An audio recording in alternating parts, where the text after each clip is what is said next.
Shalom, shalom, shalom. This is the Akazaki Yahoo, and I give all praise, honor, and great esteem to the Most High Power, Yahuwah, Bahashem, Yahushua Hamashiach, and to the 12 tribes of Israel who are scattered to the four quarters of the earth.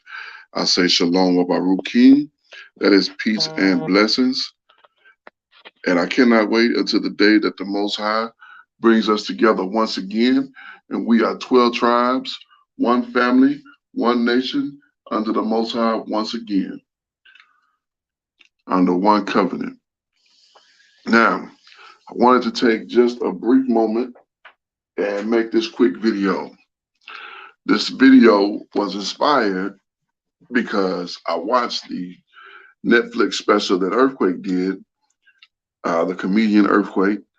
And in that special, he talked about having his youngest son turn 18 and how their relationship dynamic changed him from a provider to an advisor. And, my first thought was, where is that in the script? It's not in the script. It doesn't exist because that's not our way. As Israelites, the children of Israel, as the children of the promise, the nation of the Most High, the people of the Most High, we're not to treat our children as if they're some kind of a 18-year-long sentence and we're stuck with them for that time frame.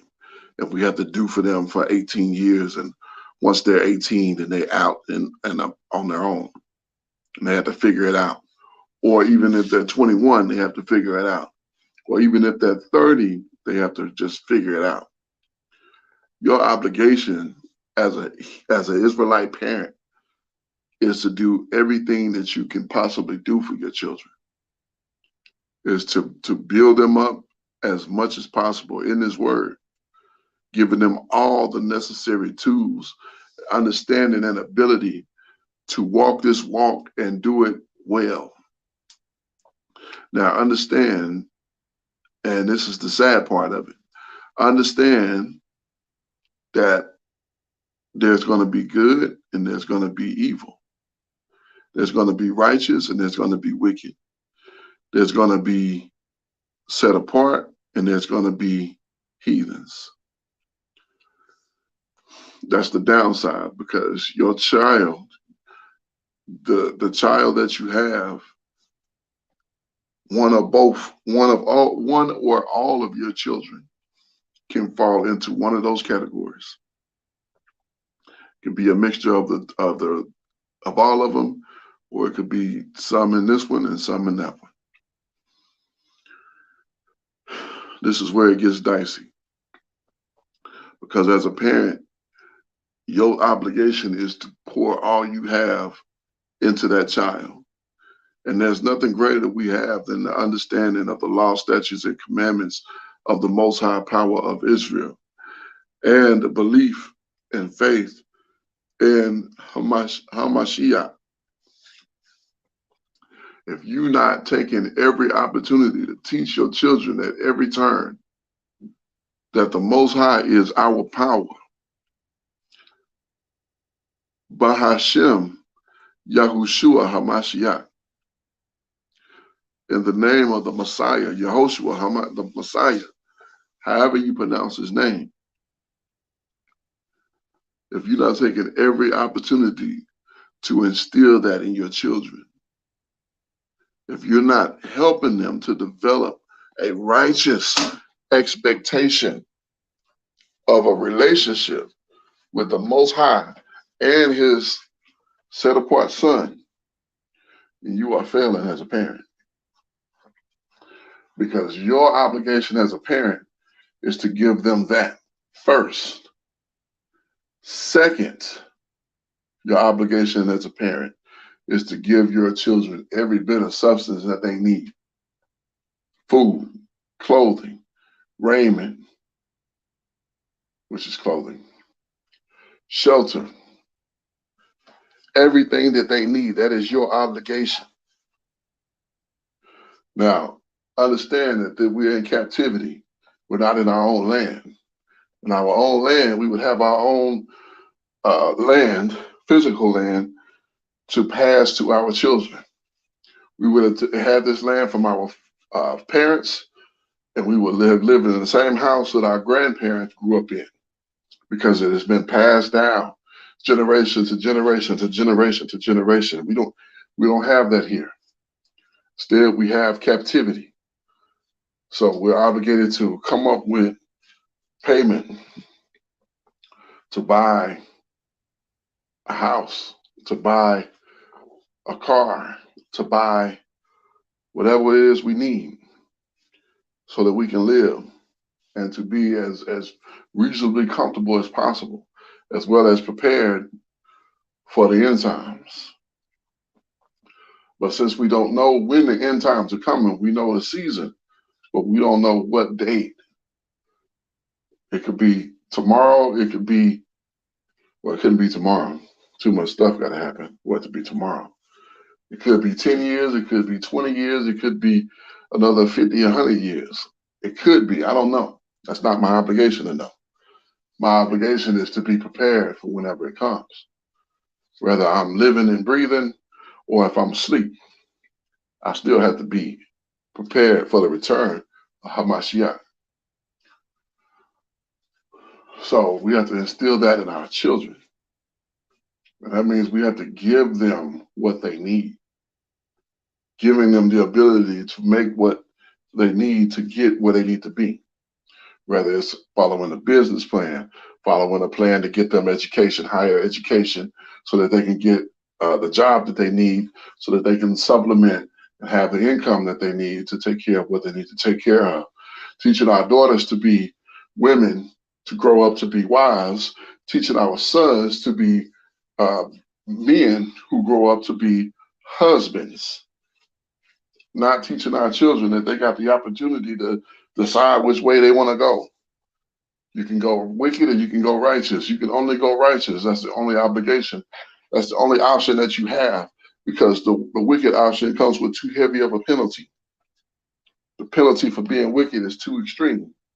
You don't want to be wicked. You want to be righteous. You don't want to eat bad. You want to eat good, because the penalty that you're going to pay for eating bad is too heavy. It's going to cost you your life, your health. Your health is going to cost you your life. So you don't want to be put in these situations. So it's mandatory that we teach our children the right way. It's not some 18-year sentence to taking care of another person.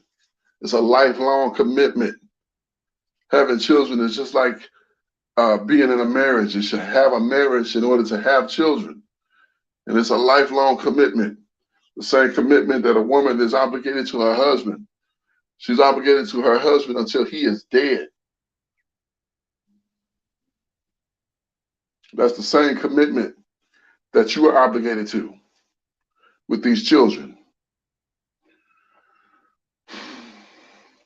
I hear people say all the time, when you get 18, guess what? They're going to be an 18-year-old still in need of your guidance, still in need of your wisdom, still in need of your knowledge, still in need of your ability to teach them and guide them and take them where they need to go. And not only that, they're going to be in need as well of your resources.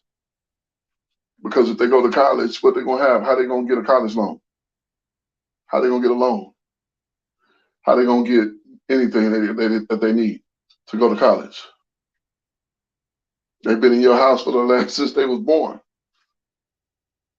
So what are they going to all of a sudden got it together, unless you done prepared them, unless you got them some form of something set up? You're going to have to go past 18 years. So I want us to get out of our mind this 18-year nonsense. My obligation is to the Most High. And through the Most High, I'm obligated to my children.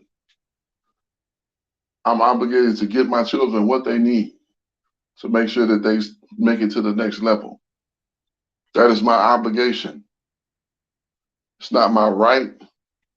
It's not my option. It is my obligation. And we got too many people out here who have children for an amusement ride. And we need to stop. We need to cut it out. Stop having children for an amusement ride, for a time. Children are a lifelong obligation. I remember in Bereshit, chapter 25, you read the text from the first verse. It lists the sons of Keturah that Abraham had after Sarah died. And then it says, after it lists all those sons, it said, and Abraham gave all he had to Isaac.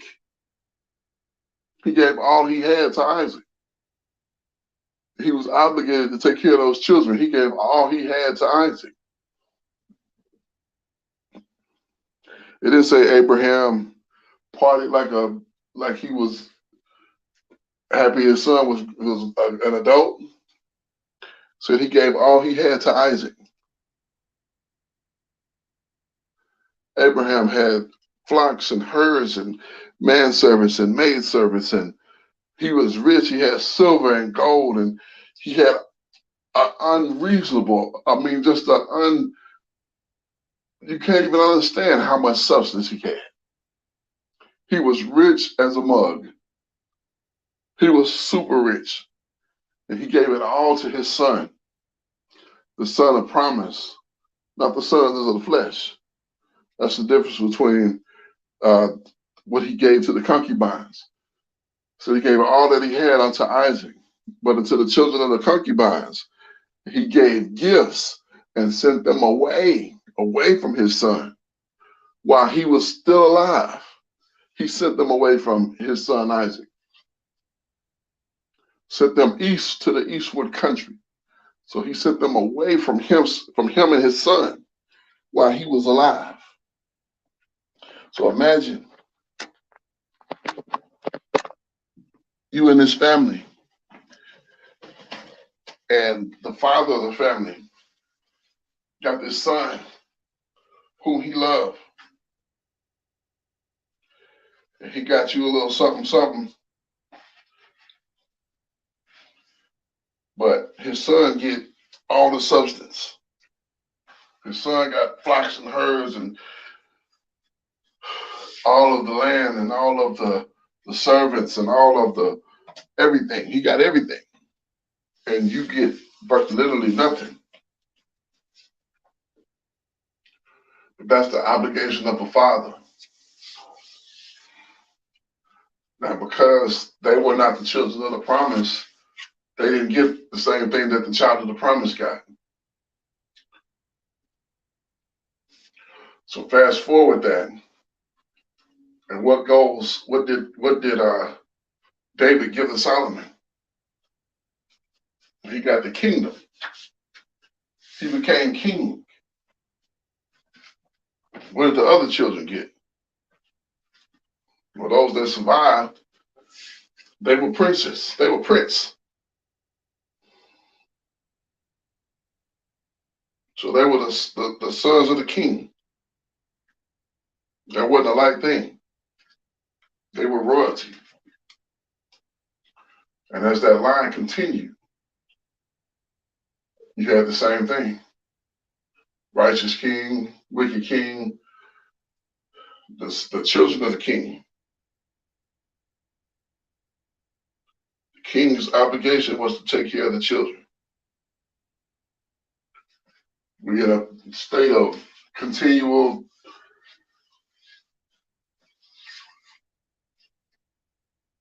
captivity. We're in a state of continual captivity. I want to say perpetual captivity, but we're in a state of continuous perpetuating captivity. It's time that we get our minds right, serve our power properly, and give to our children. Not as our children are some kind of obligation. See, I don't recall my children saying, hey, why don't you birth me? Make me, I want to be born. My children didn't ask to be born. So they just, all they owe me for what I've given them is obedience. But I owe them everything that I have, every physical thing that I have. They can't have my ruach. They can mimic my ruach. They see the manner of man that I am. They can mimic that. My daughter can mimic that by finding the manner of man that her father was in a husband. That's what we want. That's what we strive for. The obligation of a parent to his children, father and mother.